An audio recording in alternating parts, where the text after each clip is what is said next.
Hello everyone, this is Mandeep Singh Shekhawat और आज हम बात करने वाले हैं डेटाबेस पार्टीशनिंग क्यों हमें अवॉइड करनी चाहिए। इस वीडियो का हमने पार्ट 1 बनाया था जिसमें हमने डिस्कस किया था डेटाबेस पार्टीशनिंग होता क्या है, डेटाबेस शार्डिंग क्या होता है, कौन सी मल्टीपल टेक्निक्स है जो यूज होती है डेटाबेस पार्टीशनिंग के लिए। इस वीडियो में हम स्पेसिफिकली फोकस करने वाले हैं कि आपको डेटाबेस पार्टीशनिंग क्यों अवॉइड करनी चाहिए। अगर आप डिसाइड करते हो कि मुझे डेटाबेस पार्टीशनिंग करनी है फॉर दिस पर्टिकुलर डेटाबेस, तो कौन सी दिक्कतें आपको सामने आ सकती है, कौन सी प्रॉब्लम्स आप फेस कर सकते हो, वो हम सारी की सारी आज डिटेल में डिस्कस करने वाले हैं। तो यार शुरू करते हैं। तो यार लास्ट वीडियो में हमने ये डिस्कस किया था कि डेटाबेस पार्टीशनिंग के बेनिफिट्स क्या होते हैं, क्या फायदे होते हैं जब आप चूज करते हो डेटाबेस पार्टीशनिंग और क्यों उसकी रिक्वायरमेंट आती है। अब जब हम नुकसान की बात करते हैं, जब हम डिसएडवांटेजेस की बात करते हैं, तो वो हम पॉइंट बाय पॉइंट डिस्कस करते हैं थोड़ा सा डिटेल में। तो नंबर वन है, आप अज्यूम करो कि जब आप डेटाबेस पार्टीशनिंग में बेसिकली होता क्या था कि हम डिफरेंट शार्ड्स पे डेटा को स्टोर कर देते, डिफरेंट पार्टीशंस पे डेटा को स्टोर कर देते थे। अब अज्यूम करो कि आपकी कोई यूज़र की क्वेरी आई और उस क्वेरी में कुछ आपको ऐसा करना है कि दो डिफरेंट पार्टीशन से डेटा कंबाइन करना है। तो जब आप डेटा कंबाइन कर रहे हो डिफरेंट पार्टीशन से, उससे क्या होगा, आपको एक मशीन से कुछ डेटा लेके आ रहे हो, दूसरी मशीन से कोई दो डेटा लेके आ रहे हो, फिर उसको कंबाइन कर रहे हो और फाइनली यूज़र को रेस्पॉन्स भेज रहे हो।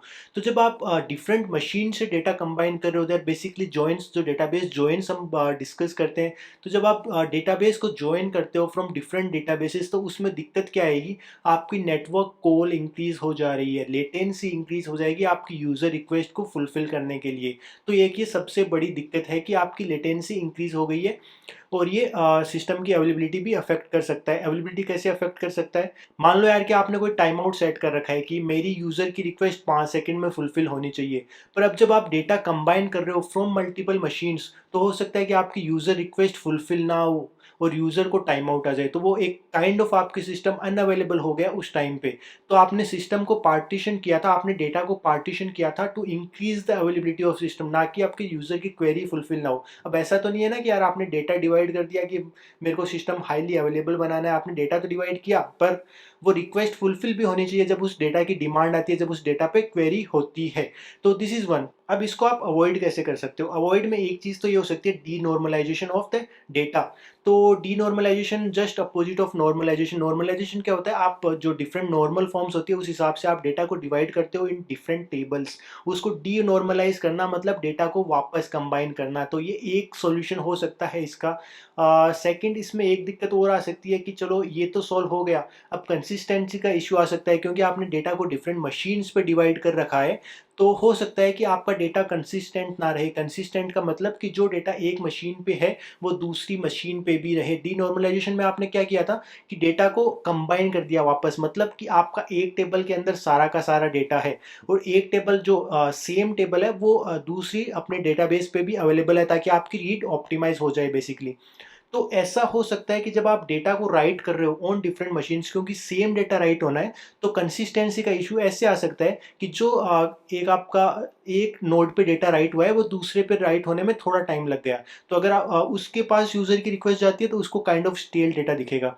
इसको सोल्व करने के भी यार डिफरेंट टेक्निक्स हो सकते हैं, वो डिपेंड करते हैं वैसे use case to use case. जैसे अगर आपका सिस्टम अलाउ करता है इवेंचुअल कंसिस्टेंसी, इसको हम डिटेल्स में पढ़ेंगे वैसे नेक्स्ट वीडियोस में कि इवेंचुअल कंसिस्टेंसी क्या होता है। पर बेसिक मतलब अगर हम देखें तो ऐसा रहता है कि मतलब कुछ थोड़ा सा लैग आप सहन कर सकते हो बेसिकली, अगर यूजर को थोड़ा सा स्टेल डेटा दिखा दिया तो कोई उसमें दिक्कत नहीं है। तो यार ये एक तरीका होता है। फिर अगेन अगर कोई ट्रांजैक्शन वाला है, जैसे कोई बैंक का डेटाबेस है, तो उसमें यार इवेंचुअल कंसिस्टेंसी नहीं चलेगी, तो उसमें स्ट्रॉन्ग रीड्स चाहिए आपको। तो अगेन जैसे मैंने आपको बोला, ये use case to use case depend करेगा। Number two, disadvantage can be referential integrity. अगर आप डेटाबेस पार्टीशनिंग कर रहे हो तो काफ़ी हाई प्रोबेबिलिटी है कि आप रिफरेंशियल इंटीग्रिटी को कॉम्प्रोमाइज़ कर रहे हो। अब यार एक एग्जाम्पल हम ले लेते हैं जिससे आपको समझ में आ जाएगा कि रिफरेंशियल इंटीग्रिटी होता कैसे है और उसको आप कॉम्प्रोमाइज़ कैसे कर सकते हो डेटाबेस पार्टीशनिंग के केस में। तो अज्यूम करो अपना एक डेटाबेस है, उसमें दो टेबल्स थी आपके पास। एक टेबल है जहाँ पे आपने स्टोर कर रखा है user ID with user name, और दूसरा अपना टेबल है उसमें है आपका यूज़र आईडी, स्टेटस आईडी और स्टेटस जो एक्चुअल स्टेटस है। यूज़र आईडी यहाँ पे आपकी है फॉरेन की जो अपनी टेबल वन है। तो कोई भी मतलब इनमें रिलेशंस कैसे एग्जिस्ट करता है कि कौन सा यूज़र आपका स्टेटस पब्लिश कर रहा है, तो आपको बेसिकली वो पता होना चाहिए, और वो पता कैसे रहेगा आपको यूज़र आईडी से। तो ये रिलेशनशिप एग्जिस्ट करता है दो टेबल्स में, तो इसको हम बेसिकली जो बोलते हैं वो रिफरेंशियल इंटीग्रिटी है।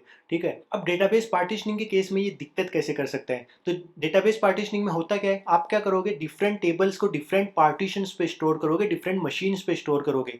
तो उस केस में जनरली जो डेटाबेसेस अवेलेबल रहते हैं, जो सीक्वल डेटाबेसेस अवेलेबल रहते हैं, वो सपोर्ट नहीं करते प्राइमरी की एंड फॉरेन की का कंसेप्ट, कि आपका डिफरेंट मशीन्स पे अगर डेटा अवेलेबल है, डिफरेंट मशीन्स पे अगर टेबल्स अवेलेबल है आपकी, तो उसमें वो काइंड ऑफ सपोर्ट नहीं करते जो आपकी फॉरेन की और प्राइमरी की का कंसेप्ट है। तो इससे होगा क्या, जो आपकी रिस्पॉन्सिबिलिटी डेटाबेस के ऊपर होनी चाहिए थी, एक तो वो आपको एप्लीकेशन लेयर के अंदर हैंडल करना पड़ेगा, तो एक्स्ट्रा लोड आपके ऊपर आ रहा है कि मैं खुद मैनेज कर रहा हूँ कि डिफरेंट टेबल्स में रिलेशनशिप कैसे है, तो वो एक मेरे ऊपर आ गया लोड सारा का सारा। तो ये है आपका नेगेटिव पॉइंट अपनी डेटाबेस पार्टीशनिंग का। Number 3 disadvantage in database partitioning is, in case आपको स्कीमा को मॉडिफाई करना है। स्कीमा को मॉडिफाई कैसे, ये दो सिनेरियोज में हो सकता है। एक कि आपका जो एग्जिस्टिंग स्कीमा है उसमें आपको कोई नया कॉलम ऐड करना है, कि जैसे मेरे पास 5 कॉलम थे, अब नया यूज़ केस आया, कोई नया फीचर आप लॉन्च कर रहे हो, उस हिसाब से आपको एनालिटिक्स या फिर किसी भी पर्पज़ के लिए एक नया कॉलम ऐड करना है। ये एक प्रॉब्लम हो सकती है। दूसरा तरीका क्या,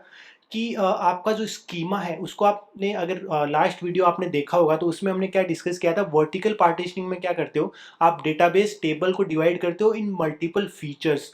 अब इन केस आपकी ट्रैफिक और इंक्रीज हो जा रही है, तो वहाँ पे आप क्या करोगे, फिर एग्जिस्टिंग फीचर्स को और चाइल्ड फीचर्स में आप डिवाइड करोगे कि आपकी ट्रैफिक सर्व हो पाए। तो इन दोनों ही केसेस में क्या होता है, सिस्टम डाउन टाइम आने की प्रोबेबिलिटी रहती है, सिस्टम डाउन टाइम आने के चांसेस रह सकते हैं, वो अफेक्ट कर सकते हैं आपकी सिस्टम की अवेलेबिलिटी को, और डाउन टाइम हम कभी नहीं चाहते यार। तो यहाँ पे आपको प्रॉपर माइग्रेशन स्ट्रेटेजी प्लान करनी पड़ेगी, तो ये एक्स्ट्रा लोड आपके ऊपर रहेगा अगर आप डेटाबेस पार्टीशनिंग से डेटा स्टोर करते हो ऑन डिफरेंट मशीन्स। तो यार ये डिसएडवांटेजेस थे, 3 मेजर डिसएडवांटेजेस जो हमने डिस्कस किए पॉइंट्स में। आई होप कि आपको समझ में आए होंगे। अगर हम अब वीडियो को कंक्लूड करें कि अगर मेरे को पार्टीशनिंग करनी है या नहीं, कोई आपसे पूछे कि if I should choose to do database partitioning और नॉट, तो यार इसका मेन कंक्लूजन जो रहता है वो ये है कि आपको डेटाबेस पार्टीशनिंग तभी करनी है जब आपने सब कुछ ट्राई कर लिया, सब कुछ जो भी पॉसिबल था प्लेट के अंदर आपने सब कुछ ट्राई कर लिया, अब कोई सॉल्यूशन नहीं है। सिंगल सॉल्यूशन जो बचा है वो है डेटाबेस पार्टीशनिंग, उसी केस में आपको डेटाबेस पार्टीशनिंग करना है। फिर आज की वीडियो में हम इतना ही डिस्कस करेंगे। कमेंट सेक्शन में ज़रूर बताना आपकी कोई भी सजेशंस रहती है टू इम्प्रूव आवर कंटेंट, या फिर हमें किस टाइप के वीडियोस आगे चलते हुए बनाने चाहिए। हम मिलेंगे अपने नेक्स्ट वीडियो में, तब तक के लिए stay safe, tata bye bye.